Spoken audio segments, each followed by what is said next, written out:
G'day! How is it going? Welcome to another bottle episode. 2 whole years ago, I made a video called Subtle Furry Pride, and I really need to remake that sometime because, oh my god, it's so bad. The audio, how did that get 200,000 views? So I thought it's time to talk about the opposite end of the spectrum. Some very obvious, not so subtle ways to show your furry pride. Because sometimes when you love a thing, you just really want to be loud and proud. You don't want to hide it. So one of the most direct ways is to just say it. Hey, excuse me. Yeah? I'm a furry! Right, is that why you've got the... Yeah, look, I'm just super proud of it, so, I just had to tell you, this is my Persona Pocari, and then the suit is custom made by a really awesome local maker, but it's not my only one. I have 5 suits, so it's really cool, and I love going to conventions. I have so much merch, and I love commissioning artists here. I have so much art, my phone wallpaper, my computer Hey, look, wallpaper, it's totally my posters stuff. all over my house. Bye. I always try and look like you. Okay, maybe try and avoid being that obnoxious. But yes, talking about the fandom is a great way to show your support for it. Discuss your favorite artworks, gush about the conventions you want to go to, share a funny tweet that a furry made, or even just show them your persona and ask what they think. Just try and work it in as naturally as you can when you're otherwise unsure how the other person feels about furries. I mean, otherwise you can just awoo every night. Oh my god, would you shut your dog up? I am the dog! Sharon, we're moving. The next most obvious thing you could probably do is get a fursuit. Nothing quite says, I'm a furry, than spending thousands of dollars on a wearable carpet. For real though, fursuiting is something that the fandom is really well known for, so owning a fursuit pretty much screams that you're a part of it. Then for that bit extra, don't even make a furry social media account. You spam your fursuit selfies and you show your friends and family that you are living your best life doing what you love. Just don't wear your suit in any privately owned spaces without getting permission first, like malls, theme parks, bowling alleys, because your face being covered is a very valid reason for them to kick you out and probably call the police. But if you got special permission, you're good. But if you want something to wear in public that is still super obvious but won't be an offense anywhere, you can wear ears and or tails. I don't know about you, but I just love the aesthetic and feel of just wearing a tail around with your regular clothing. Like when I used to go to meets a lot, after the meet we would just leave our tails on and go for a walk around the city, and it was just so much fun. I don't see a whole lot of people wear ears. They're usually built into beanies, but I would probably file that under Subtle Furry Pride because beanies with ears are a pretty popular thing among all kinds of pop culture. Another thing you could wear is a collar, like a literal dog collar. This one is half subtle, half obvious because collars in general are in fashion a lot, but if they look close enough and see it's a dog collar, then yeah, that screams furry. You could even hang your favorite furry keychains off it like a dog tag. I personally would recommend getting one from Buckle Down. They use a seatbelt buckle, so it's really safe and easy to get on and off. And the material they use is really high quality, so it is super duper comfy on your bare skin. Plus they have hundreds, if not thousands of different designs to choose from, just cool patterns in virtually any color, to ones featuring actual licensed designs and characters. Hashtag not sponsored. Their work is just really high quality, so I thought you guys would want to know.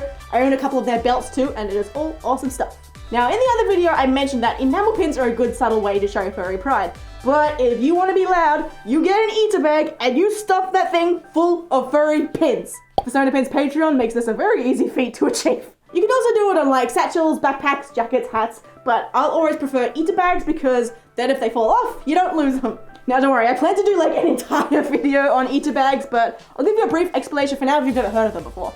Eater bags started as a trend in Japan, and it translates to painful bag. And that's because people would stuff them full of merch from their favorite manga, anime, or just characters to the absolute absurd level that it is painful on the eyes. Which is not a bad thing, just something really fun to do. Think of it as the sparkly dogs of the bag world. But over the years, the trend has made its way outside Japan, and nowadays a lot of indie artists are producing their very own amazingly designed eater bags. So now the main appeal is you have a cute bag with a clear front pocket that you can fill with your favorite things and safely display them. Eater bags on their own aren't really furry pride because there aren't a whole lot of exclusively furry ones yet, maybe Itaballs, but even those appeal to a lot of non-furries. But I think Persona Pins is gonna be changing that soon. And please check out Ohio Clothing's Kickstarter that's going on right now because look at them, they're birds. There's so many kinds, they got all their stretch goals, there's gonna be so many bird bags and they're so adorable and so cute. Yeah, okay, I'm sorry, I'll move on, that's enough about eater bags, sorry. Kigurumis. Running around in a custom-made Kigu of your persona is a pretty good giveaway that you're a furry. And being heaps easier to wear than a fursuit, They are so comfy to blaze around the house in. It can be hard to find Kiki makers, so I have linked a whole bunch for you in the description below. Please do go check them out. In the other video, I talked about shirts, but shirts also work here because you can get some pretty obviously furry designs, like literally running around wearing proud furry.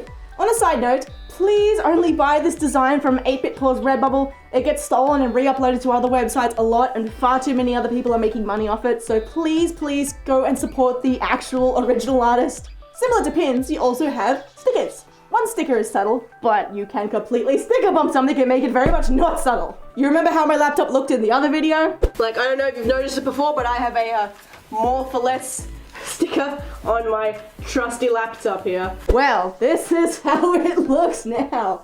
So many stickers, so many memories. It's been so much fun collecting stickers to put on that laptop, but unfortunately this laptop is on its last leg, so when it finally dies, I think I'm just gonna tear the case off and just like frame it, put it on the wall. Then if you really want to show the world that you're a furry through sticker bombing, you can sticker bomb your car. This is especially fun if you like convoying to a con with friends who have equally furry cars.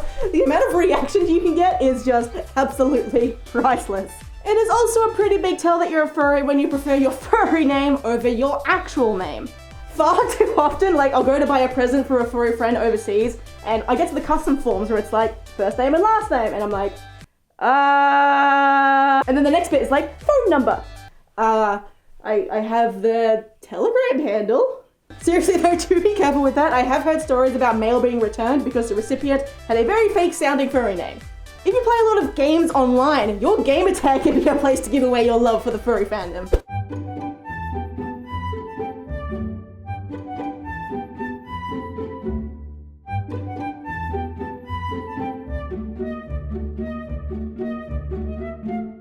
And then the final icing on the cake is when you only ever choose Anthro characters in those games.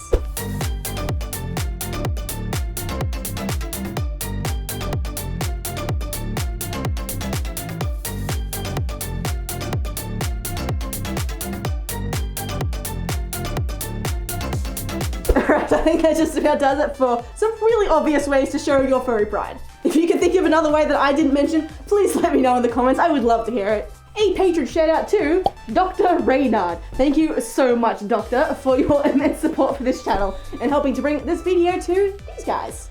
But of course, thank you so much for watching. Would not be here without that. And I will see you in the next video. Bye!